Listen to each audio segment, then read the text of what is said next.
T20 ప్రపంచ cup 2024లో భాగంగా India Pakistan జట్ల మధ్య జరిగిన రసవత్తర మ్యాచ్ లో టీమిండియా మరోసారి ప్రపంచ కప్ లో పాక్ పై తన ఆధిపత్యాన్ని కొనసాగిస్తూ 6 పరుగుల తేడాతో విజయకేతనం ఎగురవేసింది.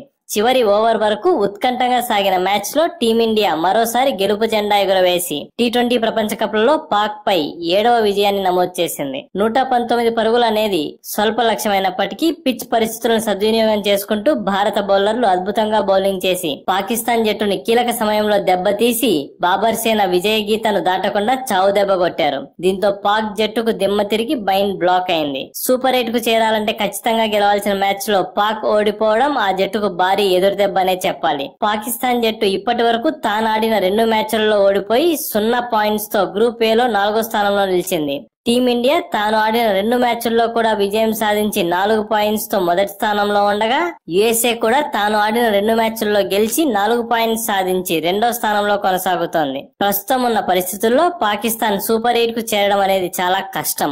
ఇండియా చేతిలో ఓటమితో పాకిస్తాన్ ఇంటిదారి పట్టడం దాదాపు ఖాయమైంది. గ్రూప్ స్టేజ్ లోనే నిష్క్రమించనుంది. ఈ మ్యాచ్ లో 119 పరుగుల విజయ లక్ష్యాన్ని ఒకానొక సమయంలో పాక్ ఖచ్చితంగా ఛేదించేలా కనపడింది. పాక్ గెలుపు ఖాయం అనే అభిప్రాయం కూడా ఏర్పడింది. అలాంటి సమయంలో బూమ్రా తన సూపర్ బౌలింగ్ తో అదరగొట్టాడు.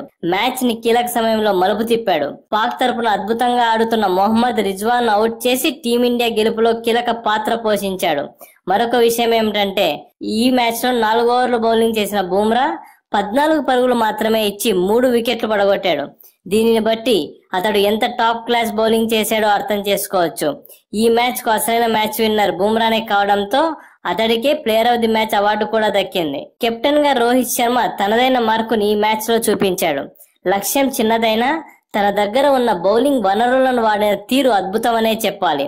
స్పిన్నర్లను ఫాస్ట్ బౌలర్లను అవసరం మేర మారుస్తూ పాకిస్తాన్ బ్యాట్స్మెన్ లోపాలకు అనుగుణంగా బౌలింగ్ చేంజెస్ చేస్తూ వికెట్లు రాబట్టడంలో తన కెప్టెన్సీ మార్కును రోహిత్ చూపించాడు. ముఖ్యంగా అక్షర్ పటేల్, బూమ్రా, హార్దిక్ పాండ్యాలను వాడిన తీరు అద్భుతం. ఈ గెలుపులో రోహిత్ శర్మ కెప్టెన్సీకి కూడా కీలక పాత్ర పోషించిందనడంలో ఎటువంటి అతిశయోక్తి లేదు. అదే సమయంలో కొంతమంది ఆటగాళ్ల ఆట తీరు మాత్రం కొద్దిగా నిరుత్సాహపరుస్తోంది. ముఖ్యంగా ఐపీఎల్ లో హీరోలుగా వెలిగి అదరగొట్టిన సూర్యకుమార్ యాదవ్, అలానే శివం డూబే మిడిల్ ఆర్డర్ లో అంత బాగా బ్యాటింగ్ అయితే చేయడం లేదు. హార్దిక్ పాండ్యా బౌలింగ్ లో మెరిసినా బ్యాటింగ్ లో మాత్రం నిరాశపరిచాడు.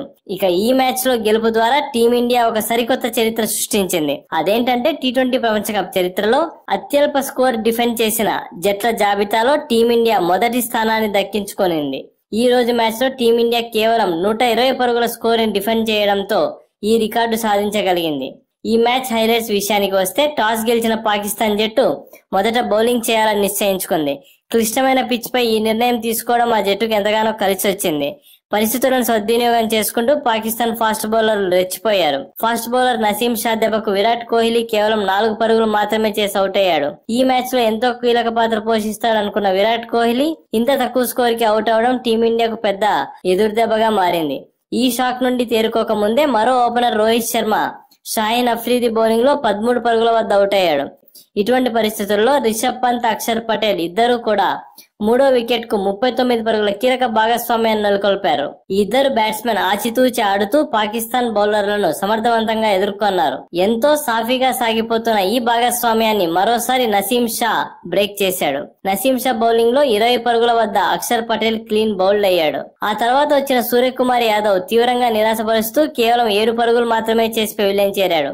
ఇక హిట్టింగ్ తో ఎరగదీస్తాడనుకున్న శివం దూబే ముచ్చటగా 3 పరుగులు చేసి చాప చుట్టేశాడు. ఒకవైపు వికెట్లు పడుతున్న రిషబ్ పంత్ మాత్రం మంచి బ్యాటింగ్ తో ఆకట్టుకున్నాడు. పాకిస్తాన్ చెత్త ఫీల్డింగ్ కూడా పంత్కు కలిసి వచ్చింది. ఈ మ్యాచ్ లో పాక్ ఫీల్డర్లు రిషబ్ పంత్ ఇచ్చిన 3 క్యాచ్లు నేలపాలు చేసి వారి సమాధిని వాళ్లే కట్టుకున్నారు. ఇక బాగా ఆడుతున్న రిషబ్ పంత్ 31 బంతుల్లో 42 పరుగులు చేసి మొహమ్మద్ అమీర్ బౌలింగ్ లో అవుట్ అయ్యాడు. విచిత్రం ఏంటంటే ఆ మరుసటి బంతికే క్రీజ్ లోకి వచ్చిన రవీంద్ర జడేజా కూడా గోల్డెన్ డక్ అవుట్ అయ్యాడు. ఒకే ఓవర్ లో 2 వికెట్లు పడడంతో టీమిండియా పూర్తిగా వెనుకబడింది. ఆధిపత్యం చెలాయించలేకపోయింది. ఇక హార్దిక్ పాండ్యా అయితే సింగిల్స్, డబుల్స్ తీయడానికి కూడా విపరీతంగా ఇబ్బంది పడ్డాడు. అసలు బ్యాటింగ్ మర్చిపోయాడు అన్నంత రేంజ్ లో చెత్తగా బ్యాటింగ్ చేశాడు. 12 బంతుల్లో 7 పరుగులు మాత్రమే చేసి పెవిలియన్ చేరాడు. చివర్లో వచ్చిన హర్షదీప్ సింగ్ 9 పరుగులు, మొహమ్మద్ సిరాజ్ 7 పరుగులు చేయడంతో భారత జట్టు 19 ఓవర్లకు గాను 10 వికెట్లు నష్టపోయి 119 పరుగులు మాత్రమే చేయగలిగింది. 120 పరుగుల విజయ లక్ష్యంతో బరిలోకి దిగిన పాకిస్తాన్ జట్టుకు ఆ జట్టు ఓపెనర్లు కష్టమైన పిచ్ పై పర్వాలేదనిపించే ఆరంభం ఇవ్వడానికి ప్రయత్నించారు. కానీ బూమ్రా వారి ప్రయత్నాన్ని అడ్డుకుంటూ వారి ఆశలను అడియాసలు చేస్తూ బాబర్ ఆజంను 13 పరుగుల వద్ద అవుట్ చేశాడు. మొహమ్మద్ రిజ్వాన్ అలానే 1 డౌన్ లో వచ్చిన ఉస్మాన్ ఖాన్ ఈ ఇద్దరూ కూడా బాబర్ ఆజం అవుట్ అయిన షాక్ నుండి తేరుకొని నెమ్మదిగా ఆడుతూ స్కోర్ బోర్డును ముందుకు పెంచుకుంటూ వెళ్లారు. ముఖ్యంగా రిజ్వాన్ బాగా ఆడి భారత బౌలర్లను సమర్థవంతంగా ఎదుర్కొన్నాడు. వీరిద్దరూ రెండవ వికెట్ కు 31 పరుగుల భాగస్వామ్యాన్ని నెలకొల్పారు.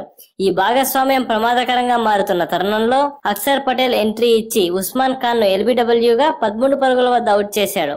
ఆ తర్వాత క్రీజులోకి వచ్చిన ఫకర్ జమాన్ 8 బంతుల్లో 13 పరుగులు చేసి దూకుడుగా ఆడాడు. కొద్దిగా టీమిండియాను టెన్షన్ పెట్టాడు. కానీ హార్దిక్ పాండ్యా బౌలింగ్ లో పెవిలియన్ కు పరిగెత్తాడు. ఒకవైపు వికెట్లు పడుతున్నా ఎంతో ఓపికగా ఆడుతూ టీమిండియాను టెన్షన్ పెట్టిన మహమ్మద్ రిజ్వాన్ 31 పరుగుల వద్ద బూమ్రా బౌలింగ్ లో క్లీన్ బౌల్డ్ అయ్యాడు. దీంతో ఒక్కసారిగా సీన్ మారిపోయింది. ఆ తర్వాత వచ్చిన పాక్ బ్యాట్స్మెన్ టీమిండియా బౌలర్లు సమర్థవంతమైన బౌలింగ్ తో కట్టడి చేశారు. అక్షర్ పటేల్, హార్దిక్, బూమ్రా సూపర్ బౌలింగ్ తో పాక్ ను ఒత్తిడిలోకి నెట్టేశారు. ఇదే క్రమంలో షాదాబ్ ఖాన్ ఒత్తిడిని జయించలేక 4 పరుగులు మాత్రమే చేసి అవుట్ అయ్యాడు. 19వ ఓవర్లో బూమ్రా మరోసారి సూపర్ బౌలింగ్ చేసి 3 పరుగులు మాత్రమే ఇచ్చి ఇఫ్తిఖార్ అహ్మద్ ను అవుట్ చేశాడు. ఛేదించాల్సిన లక్ష్యం అంతకు మించి ఉండడంతో టీమిండియా 6 పరుగుల తేడాతో విజయ భేరి మోగించింది. టీమిండియా బౌలర్లలో హార్దిక్ పాండ్యా 2 వికెట్లు పడగొట్టగా బూమ్రా 3 వికెట్లు పడగొట్టాడు. మిగతా బౌలర్లలో అక్షర్ పటేల్, హర్షదీప్ సింగ్ చెరొక వికెట్ దక్కించుకున్నారు. మొత్తానికి భారత జట్టు పాకిస్తాన్ పై మరోసారి తన పైచేయి సాధించి పాక్ ప్రస్థానాన్ని ఈ ప్రపంచ కప్ లో కంచికి చేర్చింది.